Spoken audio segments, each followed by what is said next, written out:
You're in an orange mood. I can't read you. So welcome to Barbed Audio. Today we're doing things a bit more remote, in the corner of a room somewhere, just whilst away from Brighton currently. But anyway, getting into it, we're interviewing a very exciting artist today from Bristol called Eva. Hello, Eva. Hello. Right? So just gonna get to know Eva and their music today. Very, very cool artist. So yeah, I guess just taking things away, just tell everyone out there who you are. So go for it. My name is Eva Penney. I'm from Devon, based in Bristol, sort of indie folk, sort of angry guitar music kind of singer. Yeah, that's me. Oh, very cool. Well, I guess, so tell us kind of from where you started with your music journey to now, how would you say your sound has changed over time? And has there been any kind of, I guess, real life kind of things that, I guess, moving and stuff like that have kind of affected your approach or sound overall? Oh, wow, yeah. It's interesting that you say moving, because moving has definitely changed my sound loads. But I'd say in the beginning, when I first started writing music, it was very much just me and my guitar, and writing very, very simple, sort of kind of just rubbish songs, kind of bad. They weren't really very good in the beginning. And I think since moving away from home, I've definitely written a lot more and about a lot more different things. I think it was sort of a catalyst for I guess experiencing a lot more things in life, and also therefore having a lot more to write about. And I've been very lucky here to find musicians who I really love playing with, and so it's not always just me and my guitar anymore. I feel my sound has expanded a lot more to have bass and drums and all these lovely other sounds like trumpet and harmonica and everything, and it's really nice. I think when you go from being in a small town where you feel nobody else is doing music, and all you've got to go by is other people online or whatever, and you're just listening to other people's music on Spotify or whatever, and then you suddenly come to a big city where loads of people are doing music, and you can go see live music every week, and see whatever you want to watch. Yeah, I feel I do agree with you, because kind of going through the same thing with going to Brighton, it's such a, down in Devon, obviously being from Devon as well, it's such a jarring kind of change when you're exposed to so much music and such different kind of music scenes, because I think there is one down here, but it's different in each kind of region, I mean, I think in Brighton I've just kind of opened my eyes up a bit more to kind of take in all music, where I was quite limited before, and I think it's just really cool finding there's so many people doing cool stuff, and it's just it's just finding them, and that's obviously what I'm doing with this, but it's cool. So your debut album, Don't Be Alarmed If Anything Is Different, that's a very, very cool little project. Listened to it all the way through, very, very cool, enjoyed it. What is kind of the story behind that and how that came about? Basically I wanted to get music out. I came to Bristol and I was gigging loads. I was doing loads of gigs. This was September 2022. Yeah. Or December 2022. I started gigging loads. And it was just me at that point, just me and just singing and playing guitar. And I was playing all these songs, and I was it's kind of dumb if I'm basically getting myself out into the scene and not having any music released.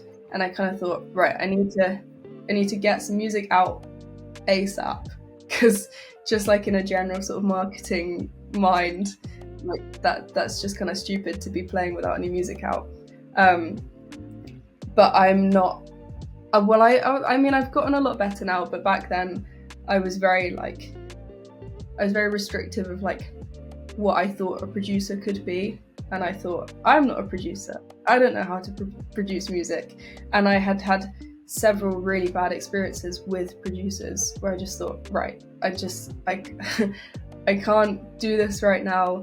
I don't think I can produce my own music, and I don't know if anyone's going to understand what I want it to sound like, going to understand what I want it to sound like.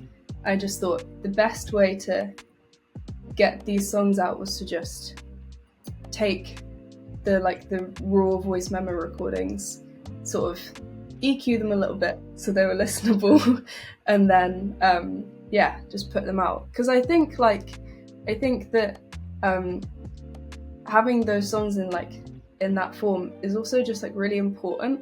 Like I didn't record any of them specifically for the EP. Like I didn't sit down and be like, right, I'm going to record this song now, even though I wrote it like 2 years ago. I used all of the voice memos from the times that they were written, which is really nice because it's like I don't listen to them because I find that really strange. Like I've got them on my playlist, but like whenever they come up I'm like, oh, skip, it's horrible. But like whenever I do occasionally listen to like my old voice memos from the times where those songs were written, it's like such a lovely time capsule of like how I was feeling.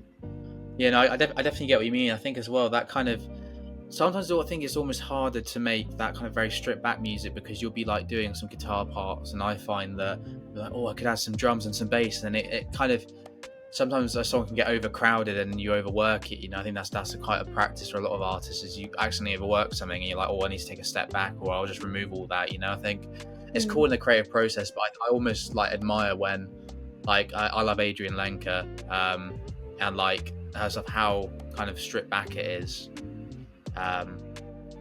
It's just so interesting because her music is just like it's just literally the guitar and her, you know, it's so intimate. I think that's really why I like Adrian Lenker a lot, you know. It's sorry, cool, I skipped like where you said Adrian Lenker. Yes, I love Adrian Lenker. It cut out just as you said her name. I was like, who's that? Yeah, I agree. Her music is like so special, and like she's done the same thing, but she doesn't shout about it. Like a lot of her music, especially on like songs and instrumentals, was just voice memos, and it's so special. Yeah.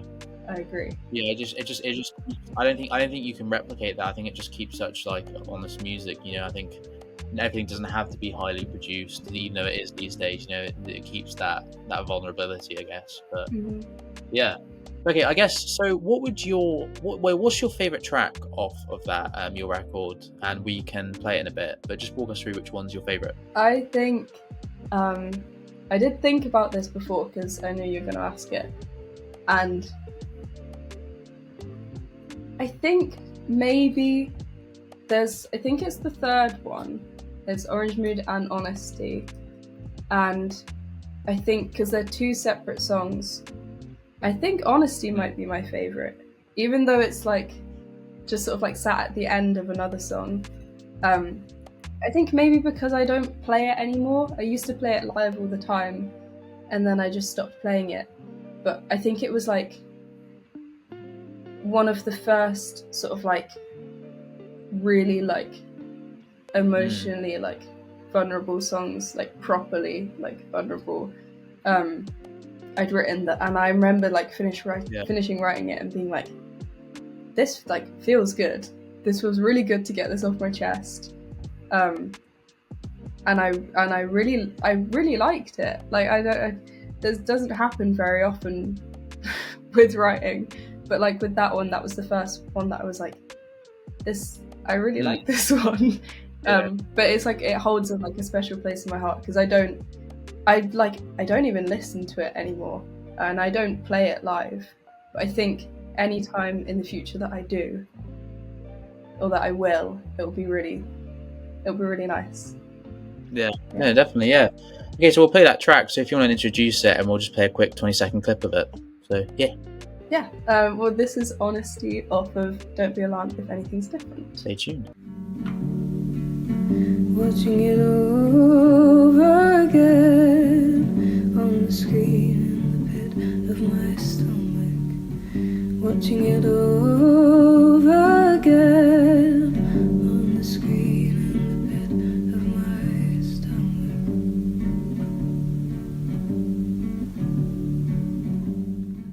Okay, cool. So we're back. So that was Honesty by Eva Penney. Very, very cool. Off the album Don't Be Alarmed If Anything's Different. Go check that out. A debut release, but exciting stuff on the way, hopefully. Yeah, I guess. So can you run us through if you've had any, like, I guess, funny or like strange moments when either like recording live or recording live, I mean like recording in the studio or wherever you record, or just like when you play live? Yeah. One like springs to mind.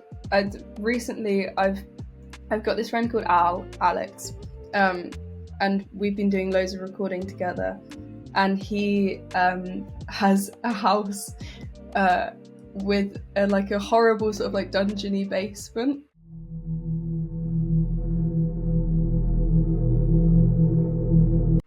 It's like the stuff out of horror films. It's really horrible. Yeah. And he's got a drum kit down there and like an interface. Like he's got loads of equipment. It's really weird. But it's just like the most horrible sort of like cold basement. But I started recording with him down there. Like it was like at the start of the year, I think. And like I love recording with him down there. There's been a few times where like we've tried recording. It's like it's a very DIY approach, and I love doing it like that. I love it so much. And there's been, I remember a specific moment where like we were recording cymbal rolls for a song that was like, it was meant to be very subtle and very calm and like very gentle cymbal rolls. And I remember like we were listening back to the takes, and there was one where like I was filming it at the time, so I've got a video of it. But there was a moment where like I must have clicked on like the wrong take to listen to, and it was like this sort of really quiet, like just vocals and guitar, and suddenly like this massive cymbal crash comes over, and because Al's a drummer, like as his like main instrument, and he does sort of like heavier sort of beats and stuff, and he was like, oh yeah, that sounds really good. And then he looked at me and my face was like, what the hell? And then he immediately went, oh yeah, no. Yeah, I did, like every time recording with him is like is so much fun. It's crazy. It's like the most sort of like crazy manic atmosphere I've ever worked in. I love it so much. No, I think that kind of manic kind of thing can have the best eyes to come out of it. I think I've had some absolute random sessions and had the best stuff I've made come out of it. You know, I think it's anything can go, you know, in something like that. So it's funny. But yeah, when people are manic, they're like so passionate. So I guess so I guess moving on, what is your kind of view on the current state of the music industry with now with the new age of TikTok and things being so readily accessible, you know, like releasing music online and the kind of the push for that now? And how would you say like it affects you, I guess? I think like loads of, because I'm friends with loads of musicians, and we talk about this a lot, and I think a lot of us have come to a point where we've realized that like it makes it very much all or nothing. Like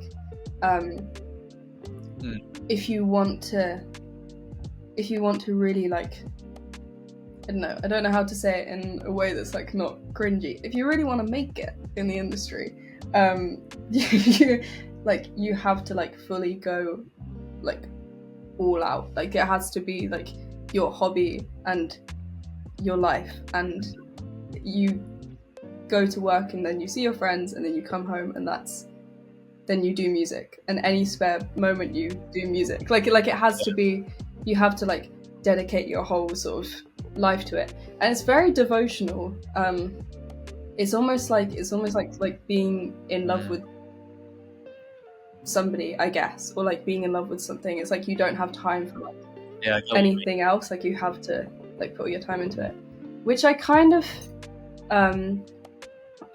like flip between like being terrified of that and sort of being like, oh my god, this is so scary, and like this is such a scary new thing of like, if I don't work hard every single day, this is like never gonna work. Yeah, But then on the other side, sometimes I remind myself that like I love doing this, and then it feels like I'm constantly flipping between like being really anxious and then being really excited about like doing it all the time. yeah, I get what you mean. I think also like it's definitely in a weird way like with music being so much more like online and sort of people making stuff in their bedrooms and that kind of thing, it weirdly has made for me like physical community a lot more important.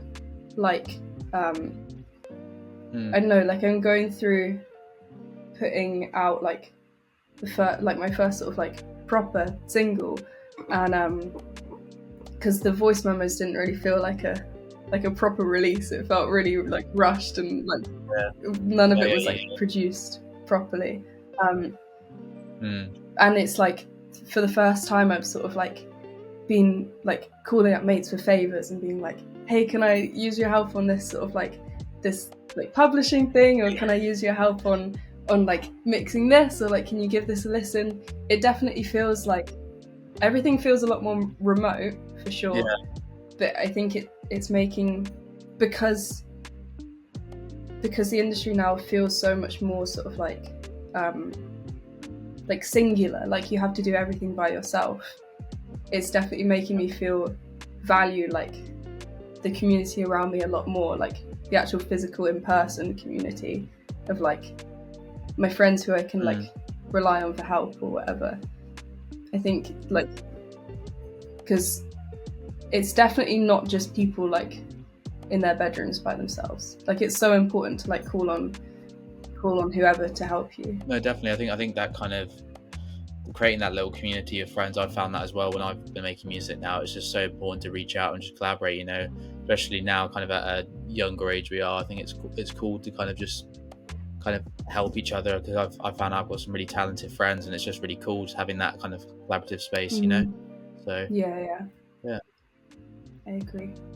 Yeah, but okay, cool. Yeah, so with you currently being based in Bristol, and this might be hard, but what is your top 3 favorite kind of up and coming current kind of bands or artists in the local scene? This is such a good question. Like I said earlier, I love this question, and I genuinely I've been prepping for this. So I love like the music scene in Bristol is so good. It's just so good, and like weirdly there's like a really good there's a really good folk scene as well. There's a really good scene for anything. It's like amazing. But I'd say oh my god, there's even though I've been preparing for it, I still didn't come up with like a solid 3. There's an amazing singer called Xena. And watering me. I'm feeling warm. Don't you love when I'm all yours? And aren't you feeling so cold? Xena, she's stunning, amazing. I met her at uni, and she's just like one of the most honest and like funniest songwriters ever. Like I remember seeing her for the first time, and I'd heard people talking about her music and saying like, oh, she's so funny, and I'd met her and she was just hilarious in person. But like her songs and her stage presence, she's just so witty. And like I remember watching her and being like, I want to be her. I want to be her so bad. And she is an incredible guitarist. She does like this sort of like funky, like she's got so many different influences, and she's funky and she's sort of soul-y, and then she has like these folk influences as well, and she can write these songs that are like so like about love, that are just like so heartbreaking, and she sings in this way that almost sounds like she's crying, and then she'll go into another song about like a girl from secondary school who she hated, and like it's just like so petty and so funny, and she is amazing. I got another friend called Maya U. Clark.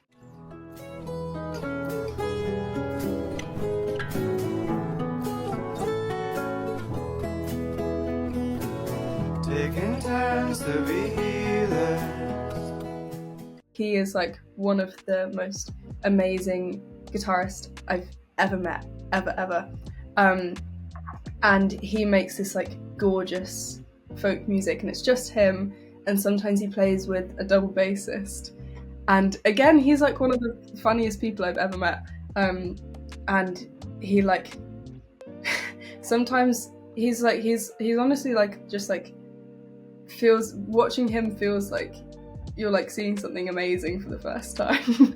Like watching him play live, he will sometimes do these sets that are like half an hour of like gorgeous folk songs, and he's like playing guitar in the most intricate way. And then sometimes he'll do sets where like he's just not feeling it, so he'll like I guess that's why he does it, but he'll just sort of like be silly the whole time and play covers of songs that are just like these really sort of weird old American songs. It's just so funny. You never know what you're gonna get when you watch him. And again, like he can flip between being really funny and then writing these like most gorgeous love songs ever. And then I want to say a band that I really like. Oh my god, this is so hard. Do you mind if I look through Instagram for like 2 seconds? Okay. We'll cut it. We'll cut it. We'll cut ahead. Oh. Eve Appleton Band. Really, really good band. I wanted to pick a band, and this is a very, very good band. I think they started off as just this woman called Eve Appleton, and she was like playing her sort of folk songs and stuff, and then she slowly like amassed a band. And they're amazing. I saw them play for the first time. I went to a house party at it was like this massive house in the middle of nowhere, and we didn't really me and my friends, we didn't really know what we were getting ourselves into. We went along, we just thought it was going to be like a normal house party, and then we walked in and they were like, you had to pay to get in, and we were like, what the hell is going on? Oh my god. And then we went downstairs into the basement, and they had live bands on like all night, and we walked in. That's right. And we were just like, oh my god, it's Eve Appleton Band. And that was the first time I saw them play, but I'd heard sort of like legends and myths surrounding them, and they're just amazing. It's like, I think it's like 6 of them, and it's like there's two female vocalists, and they harmonize together so well, and then it's just like this amazing sort of like, you can tell like they all really love doing what they're doing because they're all like so into it, and it's just like this amazing sort of like lively music. Like they'd sort of like brand themselves as a folk band, but it's not sort of like your choir to kind of softer folk. It's like proper like get you dancing folk festival kind of vibes. They're really great. Yeah, I get you. Them. Yeah. Oh, that sounds very, very cool. Okay, cool. So I guess following that, what would you say is I guess is an album that you'd recommend that is underrated, that's probably not shown as much light as it should be? For sure, Chunk by Felix MB. I've just remembered another Bristol artist. There's this guy called Boy Bovis, amazing folk musician. Another one. But yeah, Chunk by Felix MB. He's in a band called Divorce, who are like getting quite big at the moment. They're doing really well, which is really cool. But he did this solo project like ages ago, and I think I just like discovered it on a playlist from somewhere, and it's just like I think it is like one of my favorite albums ever. I think it is one of the most amazing albums in the world. But he's got something like 200 monthly listeners on Spotify. He's got like not as much as he should, for sure. No, but definitely. It's like an amazing. It's just so soft, and like you can just, again, it's like with the community thing, you can tell that like he probably like called up all of his mates, was like, can you help with this? Can you put some clarinet on this? Can you put some piano on this? It just feels like such a community project, but it's just this one guy, but like it feels like so much love has like gone into it. It's amazing. It's stunning. Well, that sounds really cool. Okay, cool. So I guess coming to the end of the more music section now with this kind of last question, but it's a big one, and I really like asking people, like, it's really interesting what people's answers are. But if you could create your own line of merchandise, what would it include that kind of represents you and your music, would you say? This one is so hard because I've tried to make merch before and I want to make merch that's like interesting and not just sort of like your bog standard merch, which is so sort of like pick me of me. But I really don't know. I think maybe I think a lot of people would say it would have to be something orange related. My sort of like my sort of personal brand has become very orange centric, much to my sort of like, I didn't mean for this to happen, but I think a lot of my mates have just been like, oh, we'll make something orange based. So yeah, like orange is the fruit, not just the colour. I don't know, I think I'd like to do like little paintings, maybe like one of a kind of paintings. That'd be cool. Maybe, I don't know. I don't know. Little sort of lyric paintings. I did lyric books last autumn, and they were really, really fun. I love doing them. But yeah, that sounds really fun. Maybe that. No, definitely. Yeah. Okay, cool. So now breaking away from the kind of music side of things, now more into kind of just who you are in general. What's just like a recent hobby or like venture you kind of found yourself in?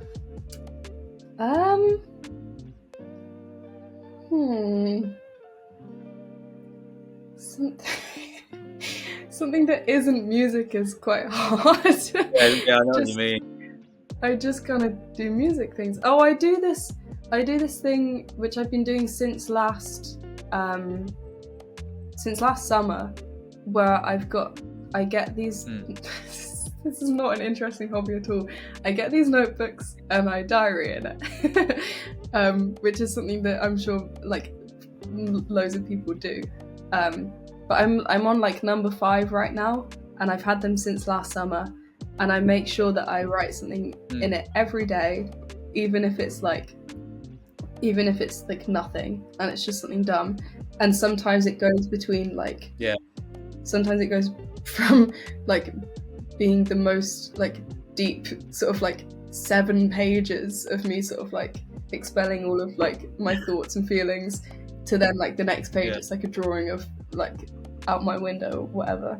But that's kind of like, it's a good sort of like, I love looking back on them. I love like going through and being like, oh, that's how I was feeling like back then. Oh, that's what I was doing in like last September. It's super weird, but it's really, really fun. I love it. I guess that's kind of a hobby that I've been doing. Yeah. Yeah, definitely. I think it's interesting because it's a good way to kind of keep motivation as well, subtly, I guess, as well. Because if I did something like that, I think I'd probably start about 2 days, and then the book would be closed, gather a thick layer of dust, and that would be it. I'm too deep now. I'm too deep. I've started. I'm like a year in. I cannot stop. Otherwise, it would be devastating. Okay, cool. So off the back of that, another kind of, I guess this is a hobby as well. So, but I like collecting a lot of trinkets. My room back in Brighton is just full of bits and bobs and loads of stuff I like collecting. Is there something that you like collecting? I'm gonna look around my room. Oh, I really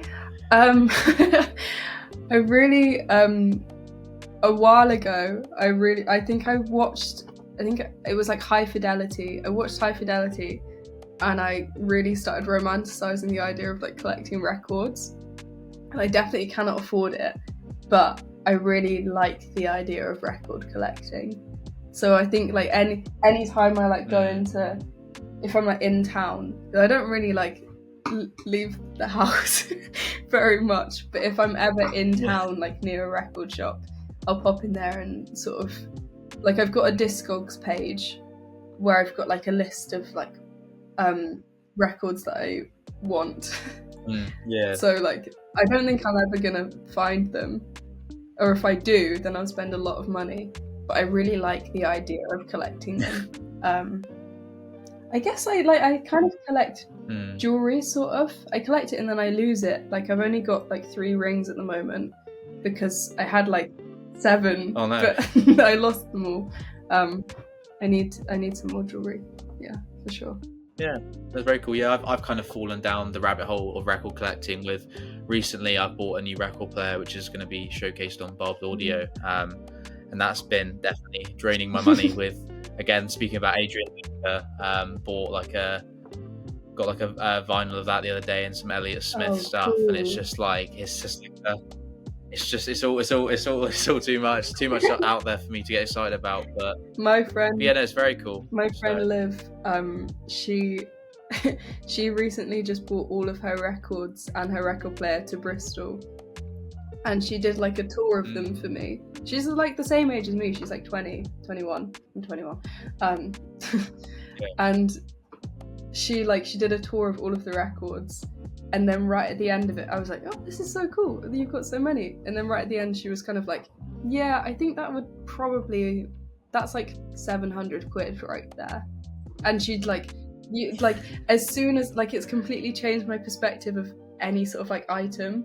Like looking at an item and just thinking about how much you spent on it. Like looking at a collection of things and just thinking about how much you spent on it was like insane. She was like, yeah, I think that's like 700 quid. Just thought, I can't do that. Yeah.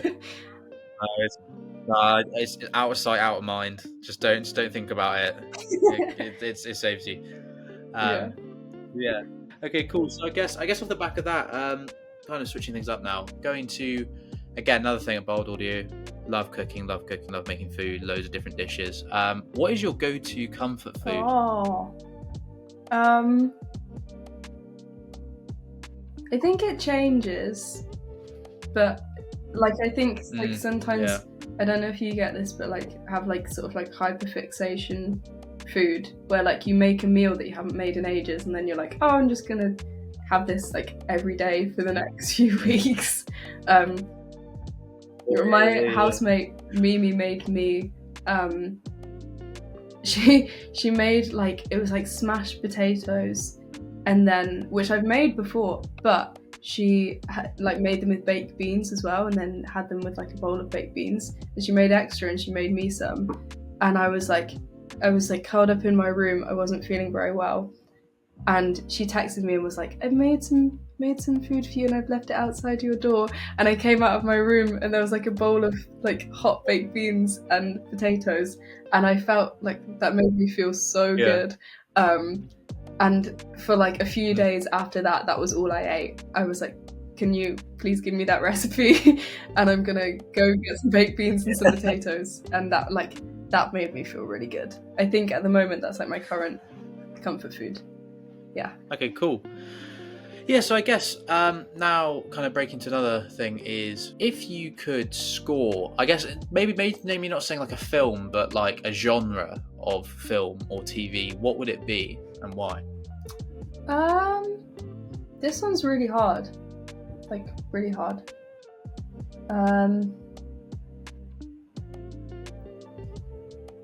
I think maybe... What was that film that Alex G did? I think it would have to be something like that. Like we're all going to something. Yeah, I know fair. The name of it. Something like that. Yeah, I get what you mean. I think it would have to be something like that, because I don't think I could do like a mega like dramatic score with like loads of orchestral moments. It would have to be like something that like some sort of quiet indie songs would fit with. Maybe actually like a nice sort of like stop motion animation film. I wouldn't mind doing that. I love stop motion. Yeah, I can see that. And definitely very cool. Okay, cool. So I guess kind of coming to the last 2 questions now. This one again, staying similar to that film thing. If your life was a film, who would play you and what genre would it be? You can't. You're careful not to oversell yourself. Yeah, just like the hottest woman in Hollywood. Just too over the top. I think loads. People have told me. I'm like looking at myself in the camera now. Don't judge yourself. To be honest, just say what you get what you get looked like the most. Like who Yeah. what do people say? Well, people have told me that I look like Emma Stone, or one of the Fanning sisters, Dakota Fanning, maybe. Oh yeah, I think so. They Yeah. both got really big eyes, and I don't have big eyes. I don't know. They're good actresses. They do a good job. Maybe Florence Pugh, actually. Oh, that'd be cool. Yeah. Yeah. I could see that. She's a good emoter. I'd want somebody to emote for me. Yeah. Yeah, definitely. And what kind of genre would you say? Horror. I don't know. I'd like maybe like a sort of like cheesy like coming of age film. I get that's kind of like, or maybe this film is being made when I'm like 80, and I don't know, like it's being made about me, but like me when I'm like 30. So I don't know what's gonna happen to me when I'm 30. Maybe it'll be like an insane rom-com. Yeah, yeah. No, I know what you mean. Okay. Yeah, okay, cool. So rounding off now, this is the last question, sadly, but it's been lovely having you on. Everyone, please check out Eva's music and some very exciting things hopefully upcoming. But talking about that, just plug what you've got coming really, and just let everyone out there know what's up. So yeah. Nice. Yeah, I've got my first single technically. This feels like it's strange because I've already put out music, but this feels like my first time putting out music. It's really like it feels new and exciting, even though it's not. But I've got my first single coming out on the 9th of August, and it's like a rehash of one of the voice memos of Orange Mood, which was obviously in the voice memo just like me singing and playing guitar back in like 2022 or whatever. Whereas this is now recorded in Al's creepy basement with some drums and some bass and some trumpet and some violin and really, really nice stuff. That's coming out. I've got loads of gigs coming up, which is really nice actually. I had like no gigs and now I've got loads. But yeah, I always post about them on Instagram and do little collages. So if you just scroll through and look for the collages, that's where they are. Okay, well, cool. Well, thanks for coming on, Eva. It's been very, very cool to get to know you. Thank you. Until next time, hopefully do an interview in person. Obviously, limits at the moment of being at home doesn't allow that. But yeah, thank you everyone for watching. And it's been me interviewing Eva, and I've been John to your host, and it's been Barbed Audio. So see you soon. Bye. Nice. Sweet. Nailed it.